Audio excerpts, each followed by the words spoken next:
Big TV digital exclusive చూస్తున్నాం. నిన్న ఏదైతే ట్రంప్ H1B వీసాలకి సంబంధించి ఒక నిర్ణయం తీసుకున్నారో దానికి సంబంధించి కూడా ఇటు వైట్ హౌస్ అయితే ఒక క్లారిటీ ఇచ్చింది.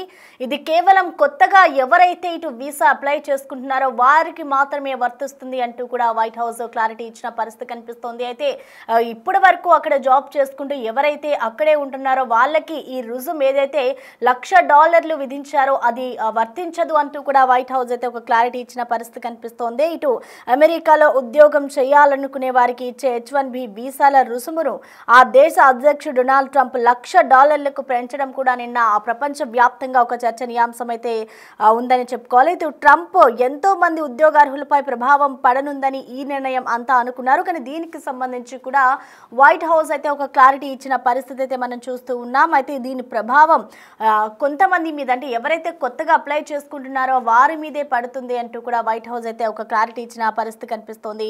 మరొక వైపు యుఎస్కు వచ్చేయాలంటూ కూడా అక్కడి టెక్ కంపెనీలు కూడా తమ ఉద్యోగులను ఈమెయిల్ కూడా పంపుతూ ఉన్నాయి. సో ఈ గందరగోళ నేపథ్యంలో ట్రంప్ తీసుకున్న నిబంధనపై అయితే ఇటు White House press secretary Karoline Leavitt ఎక్స్లో ఒక క్లారిటీ అయితే ఇచ్చారు. అయితే దీనికి సంబంధించిన బ్రేకింగ్ మనం చూస్తూ ఉన్నాం.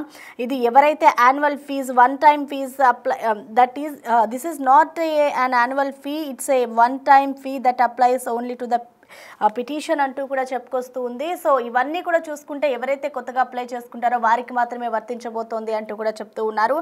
అయితే H1B వీసాలకి సంబంధించి ఇప్పటికే $1,00,000 ఏ విధంగా పే చేయాలి అంటూ కూడా ప్రతి ఒక్కరు కూడా ఎంతో ఉత్కంఠ అంటే దీనికి సంబంధించి కూడా ఒక చర్చనీయాంశమైంది అని చెప్పుకోవాలి. సో ట్రంప్ ఏ నిర్ణయం తీసుకున్నా ఎప్పుడు ఎలాంటి బాంబు పేలుస్తారా, ఎప్పుడు ఎటువంటి నిర్ణయం తీసుకుంటారా అనేది ఒక ఉత్కంఠ రేపింది. సో ఇప్పటి నుంచి కూడా ఇప్పటి వరకు కూడా ట్రంప్ ఏ నిర్ణయం తీసుకున్నా కూడా భారతీయులు కానివచ్చు వివిధ కంట్రీస్కి సంబంధించిన వాళ్ళందరిలో కూడా ఒక ఉత్కంఠ రేగేది. సో ఇప్పుడు ట్రంప్ ఈ నిర్ణయం తీసుకోవడంతో కూడా ఒక సంచలనం సృష్టించిందనే చెప్పుకోవాలి. సో ఈ నేపథ్యంలోనే దీనికి సంబంధించి కూడా వీసా హోల్డర్స్ ఎవరైతే H1B అమెరికా బయట ఉన్న H1B వీసా హోల్డర్స్ ఉన్నారో వాళ్ళు ఎప్పుడైనా అమెరికా రావచ్చు, ఎప్పుడైనా వెళ్ళొచ్చు అంటూ కూడా ఇటు వైట్ హౌస్ అయితే ఒక క్లారిటీ ఇచ్చిన పరిస్థితి కనిపిస్తుంది. 2026 నుంచి ఇచ్చే H1B వీసాలకే కొత్త ఛార్జీలు ఉంటాయి. అలాగే రెన్యువల్ చేసుకునే వాళ్లకు ఎవరైతే ఆల్రెడీ ఉండి తమ వీసా గడువు ముగిసిన తర్వాత రెన్యువల్ చేసుకుంటారో వాళ్లకు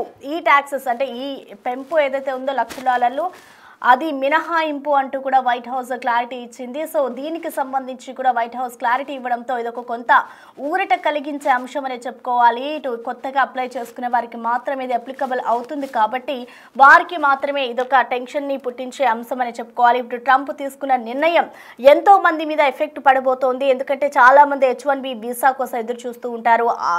ఇక్కడి నుంచి ఎవరైతే వెళ్ళాలి అని అనుకుంటున్నారో తమ కంట్రీస్కి అమెరికాకి అక్కడ జాబ్ చేయాలి అని అనుకున్న వాళ్ళు కొత్తగా అప్లై చేసుకునే వాళ్ళకి ఇదంతా ఒక సంచలనం అని చెప్పుకోవాలి. సో మొత్తంగా చూసుకుంటే దీనికి సంబంధించి వైట్ హౌస్ అయితే ఒక క్లారిటీ ఇచ్చింది. కొత్తగా అప్లై చేసుకునే వాళ్ళకి అలాగే అమెరికా బయట ఎవరైతే నివాసం ఉంటారో వాళ్ళకి ఇది వర్తించదు, కొత్తగా అప్లై చేసుకునే వారికి మాత్రమే వర్తిస్తుంది ఈ $1,00,000 అంటూ కూడా వైట్ హౌస్ క్లారిటీ ఇచ్చింది. అయితే దీనికి సంబంధించి ఇప్పుడు ట్రంప్ ఏదైతే నిర్ణయం తీసుకున్నారో ఈ నిర్ణయానికి సంబంధించి అలాగే ఇటు వైట్ హౌస్ ఇచ్చిన క్లారిటీపై పూర్తి సమాచారాన్ని అమెరికా నుంచి మా ప్రతినిధి లక్ష్మణ్ అందిస్తారు. బిగ్ టీవీ ప్రేక్షకులందరికీ నమస్కారం అండి. నేను మీ లక్ష్మణ్, యుఎస్ కరెస్పాండెంట్ని. మనం గత పొద్దున్నీ చూస్తూ ఉంటాం ఇండియాలో లోకల్ న్యూస్లో అంతా H1B వీసాల పైన ఎన్నో మన ట్రంప్ అడ్మినిస్ట్రేషన్ కొత్త రూల్ తీసుకొని వచ్చిందని చెప్పేసి 100K ఫీజు కట్టాలి న్యూ వీసాస్కి అని చెప్పేసి. సో దీని గురించి నేను కూడా మనం బిగ్ టీవీలో మొట్టమొదటిగా రిపోర్ట్ చేయడం జరిగింది. మనకు న్యూస్ వచ్చిన 15 మినిట్స్లోనే మనం రిపోర్ట్ చేసాము. ఫస్ట్ ఛానల్ రిపోర్ట్ చేయడానికి కూడా ప్రెసిడెంట్ గారు ప్రొక్లమేషన్ కూడా రిలీజ్ చేయడం జరిగింది. దాని గురించి నేను ఈరోజు ఇంకా ఎక్కువ వివరాలు మీతో పంచుకోవడానికి ముందుకు వచ్చాను. రాత్రి నుంచి కూడా నాకు ఈరోజు మార్నింగ్ రాత్రి నుంచి కూడా అక్రాస్ యుఎస్ అంటే ఈస్ట్ కోస్ట్లో నేను ఉంటాను, వెస్ట్ కోస్ట్ నుంచి మన కవరేజ్ మిడిల్ దగ్గర నుంచి కూడా వస్తూ ఉంది. సో బేసిక్గా ఏమవుతుందంటే ఈస్ట్ కోస్ట్లో Connecticut Philadelphia, Pennsylvania, New York, New Jersey ఈ స్టేట్స్ నుంచి, తర్వాత మిడిల్లో Texas, South Carolina, North Carolina, ఆ తర్వాత మనకి వెస్ట్ కోస్ట్లో కాలిఫోర్నియా, ఇంకా సెయింట్ ఫ్రాన్సిస్కో ఇక్కడి నుంచి కూడా చాలామంది నాకు ఫోన్ చేశారు. చాలామంది ఫేస్బుక్లో పనిచేసే వాళ్ళు కావచ్చు, అమెజాన్లో, తర్వాత గూగుల్లో, ఇంకా వచ్చేసి మన గూగుల్, అమెజాన్, ఫేస్బుక్, మైక్రోసాఫ్ట్ ఇక్కడి నుంచి జాబ్ చేసే వాళ్ళందరూ కూడా మన ఇండియన్ ఆరిజిన్ వాళ్ళు నాకు కాల్ చేయడం జరిగింది. సో అన్ని కంపెనీస్లో మొదటగా చెప్పాలంటే అమెజాన్లో మన స్క్రీన్ పైన చూడొచ్చు, వాళ్ళు ఒక ఈమెయిల్ పంపించారు. తర్వాత మైక్రోసాఫ్ట్ కూడా సిమిలర్ ఈమెయిల్ పంపించారు. ఎవరైతే H1B పైన బయటికి వెళ్ళారో వెంటనే వచ్చేసేయండి, ఎక్కడికి ట్రావెల్ చేయొద్దు, మీ డిపెండెంట్స్ని కూడా ట్రావెల్ చేయొద్దు అని చెప్పడం జరిగింది. సో అన్ని కంపెనీస్ చాలా మెజర్ చేసుకుంటున్నాయి యాక్చువల్గా ముందే. సో ఎందుకంటే ఈ సిచ్యువేషన్ ఎలా ఉందంటే చాలా ప్యానిక్ సిచ్యువేషన్, అంబిగ్విటీ ఉంది. సో ఇనవే చూడాలంటే మనము ఇది ఐటీ సెక్టర్కి పెద్ద దెబ్బే అని చెప్పొచ్చు. ట్రంప్ ఒక పెద్ద బాంబే పేల్చాడని చెప్పాలనుకోవచ్చండి ట్రంప్ అడ్మినిస్ట్రేషన్. బట్ ఇక్కడ వచ్చేసి ఇక్కడ చూసామంటే ఇక్కడ ఈ కంట్రీకి మంచిదే అని మనం చెప్తా ఉన్నారు, అదొకటి. తర్వాత రెండోది నేనేం చెప్పదలుచుకున్నాను అంటే ఆ ప్రొక్లమేషన్ మనం చూసామంటే ట్రంప్ అడ్మినిస్ట్రేషన్, ప్రెసిడెంట్ ట్రంప్ గారు రిలీజ్ చేసిన ప్రొక్లమేషన్ 1 year వరకు వ్యాలిడిటీ ఉంది. మనం కొంతమంది ఎక్స్పర్ట్స్తో మాట్లాడడం జరిగింది, వాళ్ళు చెప్పడం 1 year వరకు అది వ్యాలిడిటీ ఉంటుంది. ఆ 1 year తర్వాత ఒక కంప్లీట్గా ఒక బిల్ పాస్ చేసేసి కంప్లీట్గా రివ్యామ్ చేసి రూల్స్ ఇంకా స్ట్రాంగ్ రూల్స్ చేస్తారు H1B వీసాని క్లీనప్ చేయడానికి. ఎందుకంటే H1B వీసా అన్నది మనం చెప్పుకున్నట్టుగా గతంలో సంవత్సరానికి 65,000 వీసాలు ఉంటాయి. అది స్కిల్డ్ లేబర్ వీసాస్ అంటారు బేసిక్గా.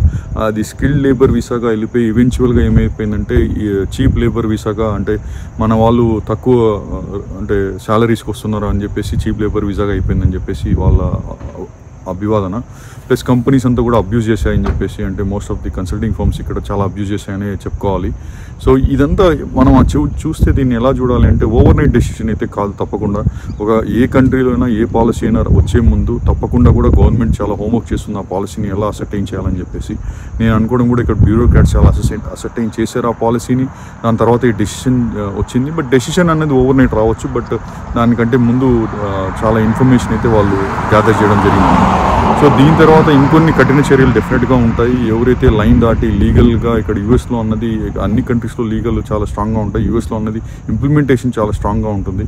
ఎవరైతే లీగల్గా ఉన్నంత వరకు దే ఆర్ వెరీ సేఫ్. ఇల్లీగల్గా చేసే పనులు మాత్రం I think they are in the radar of the US government actually.